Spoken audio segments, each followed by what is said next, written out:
विदा हो रही है। पूरे संसार में ऐसा लग रहा है कि मानो अरे आज कोई तो रोके। सबसे खरे पापियों की भी आंख में आंसू आ जाए, वो विदाई होती है बेटी की। और आज उसकी विदाई के समय आज वही बेटी विदा हो रही है। और विदा होते होते बेटी अपने पिता के पास जाती, पिताजी आपका ध्यान अब कौन रखेगा?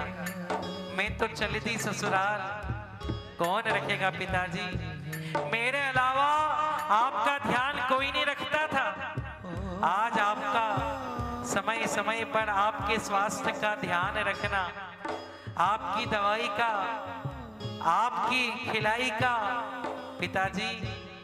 और जाते जाते दौड़ के वो बेटी अपने पिता के पास जाती है और पिता से जाके गले लग के चिपकती है। और दोनों बाप बेटे केवल रोने के अलावा कुछ नहीं करते हैं। आज बेटी पिता के पास जाती है, कहती पिताजी चले हैं कहार मेरी डोली उठा के, कर दो विदा पिताजी शगुन गीत गा के। चले हैं कहार मेरी डोली उठा के, कर दो पिता भी शगन गीत गा के। चले हैं कहार मेरी डोली उठा के, कर दो विदा पिताजी शगुन गीत गा के। चले हैं कहारी मेरी डोली उठा के, कर दो पिता विदा शगुन गीत गा के। याद ना भुलाना मेरे, याद ना भुलाना मेरे, याद ना भुलाना मेरी बचपन की मैं गुड़िया तेरे आंगन की, मैं गुड़िया जाऊंगी बैठ के डोली, जाऊंगी बैठ के डोली, जाऊंगी बैठ के डोली साजन की। मैं गुड़िया तेरे आंगन की, मैं गुड़िया मेरी माँ लागे ना रे जिया, रे जिया ओ माँ लागे ना, लागे ना रे जिया। बेटी माँ के पास जाती, माँ ए माँ एक बात बताऊं, जिस घर में बेटी पलती है बड़ी होती है, जिस घर में उसका कमरा होता है, जब वो ससुराल से आती है तो देखती सब कुछ बदल गया। जहाँ मेरा कमरा था वहाँ किसी और का कमरा हो गया, जहाँ मेरी अलमारी थी वहाँ किसी और की अलमारी हो गई, जहाँ मेरा सामान था वहाँ पर अब कुछ है ही नहीं। और बेटी को ऐसा लगता है कि मैं मेरे घर में हूँ कि कहीं और आ गई हूँ। एक बात कहूँ भैया, ये रक्षाबंधन आने वाली है,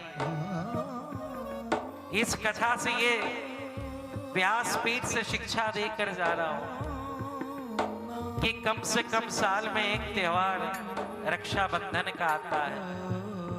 आजकल की स्थिति ये हो गई है कि भाई अपनी बहन को फोन भी नहीं लगाते। बहन कहती है राखी पे आऊंगी, बहन कहती है कि मैं राखी पे आऊंगी। लेकिन जिस घर में बहन बेटी और भांजे भांजी खुश नहीं रहते, उस घर में भगवान भी उस घर का भला नहीं कर सकते। बोलो राधे राधे। भगवान भी उस घर का भला नहीं कर सकते। बहन की इज्जत करो साहब। 8 दिन पहले 10 दिन पहले यदि बहन के घर चले जाओ कि चल, अरे 8 दिन वहीं रहना, आपको पता है जब वो घर आएगी इतने आशीर्वाद देगी कि पूरे साल तुम्हारा इतना काम चलेगा जो सोच भी नहीं सकते, इतना काम चलेगा। बहन की बेटी की इज्जत करो। लेकिन स्थिति ये हो गई है, पापा अरे बुआ जी को लेने चले क्या? अरे क्या जाना बुआ जी को लेने, वो तो आ जाएगी बस से खुद ही। ये कहते हैं अरे बुआ जी तो खुद ही आ जाएगी बस से। बेटी छोटी सी वही थी, शादी नहीं हुई थी। क्यों पापा, मतलब मेरी शादी के बाद मुझे भी ऐसे ही कहोगे आ जाएगी बस से? अरे नहीं नहीं बेटा, तुझे थोड़ी। फिर बुआ को क्यों कह रहे हो, वो भी तो इस घर की बेटी है। लेकिन फिर भी बेचारी बुआ चुपचाप आ जाती है, खुद का किराया लगा के आ जाती है। बदले में क्या लेती है? तुमसे 200 रुपए की साड़ी है। उसमें भी वो भाभी कहती है रुको, तुम्हारी 5 बहनें, ये साड़ियां 300 की देना, इससे ज्यादा की देना मत। बोलो राधे राधे। ये जमाना है, तुम्हारी 5 बहनें 300 की देना। वो जो भाभी ऐसा कह रही, उस भाभी से पूछो कि यदि तेरा भाई भी तेरे साथ ऐसा करेगा तो तुझे कैसा लगेगा, जरा ये बता। तेरा भाई भी यदि तेरे साथ ऐसा करेगा तो तुझे कैसा लगेगा? अरे साल में एक दिन बहन बेटी को देने से हजारों गुना फल मिलता है। और आज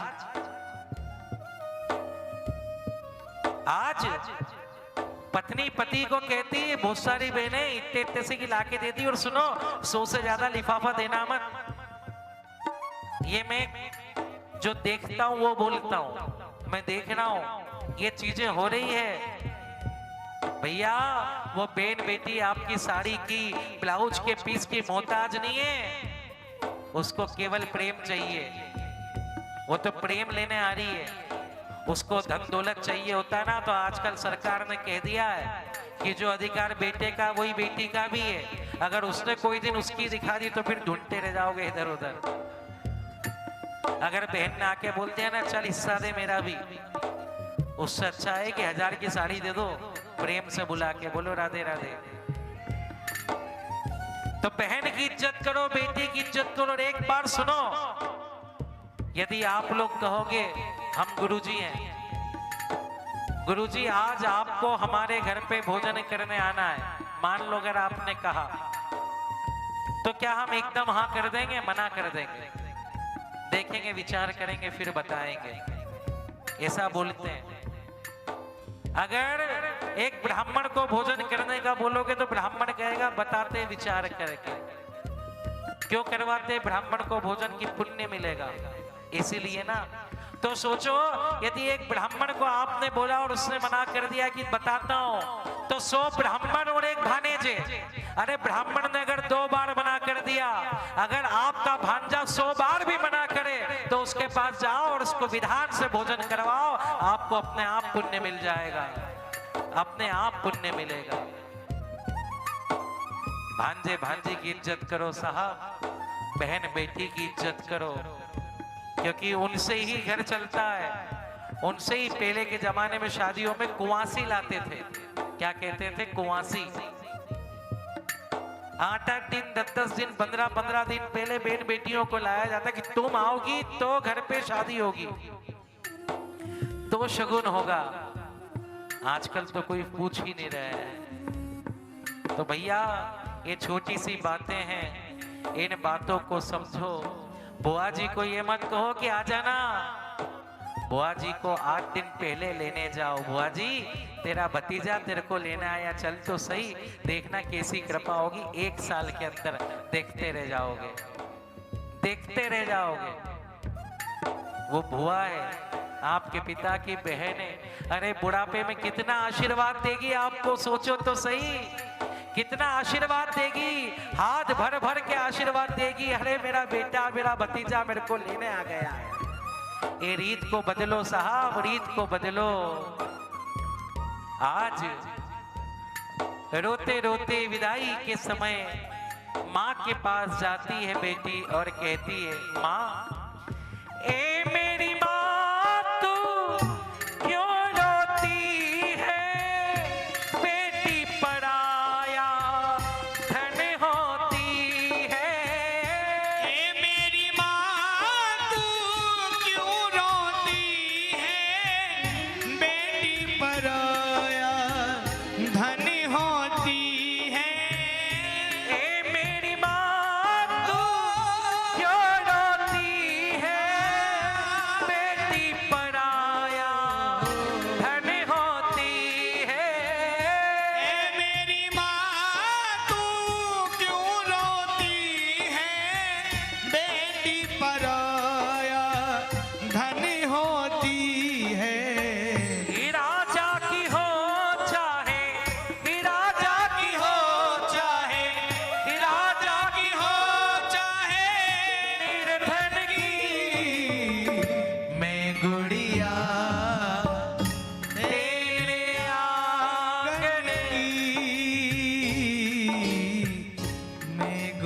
तो सबसे ज्यादा एक ही समय रोती है, कब? साक्षी बजाओ, बोली। एक ही समय उसके भाई से मिलके, भाई तू भूल गया क्या? तू जब छोटा था तो तेरे सारे काम मैं करती थी। पिता से तेरी शिकायत मैं कभी नहीं करती थी। हर जगह तेरे को संभाल के रखती थी। और बेनिए, अगर भाई मुश्किल में है ना तो अपना सोना भी बेच के भाई को दे देती। वो केवल बहन कर सकती, पत्नी नहीं कर सकती। ये बोलो राधे राधे। वो बहन है। और वही भाई पूछे तूने मेरे लिए करा क्या? चुल्लू भर पानी में मर जाना चाहिए ऐसे भाई को। ए मेरी माँ तू क्यों रोती है? बेटी पराया धन होती है। ए मेरी माँ तू क्यों रोती है? बेटी पराया धन होती है। याद ना भुलाना रक्षा, याद ना भुलाना रक्षा, याद ना भुलाना रक्षा बंधन की। मैं गुड़िया तेरे आंगन की, मैं गुड़िया। तो भैया आज की इस कथा से केवल एक ही बात कहूंगा कि घर की बहन की, बेटी की हमेशा सम्मान करो। बहन बेटी से ही आपके घर में सिद्धि है, रिद्धि है, बुद्धि है। और अगर किसी बहन की बद्दुआ लग गई ना, भगवान भी नहीं बचा पाएंगे। सच बता रहा हूं, भगवान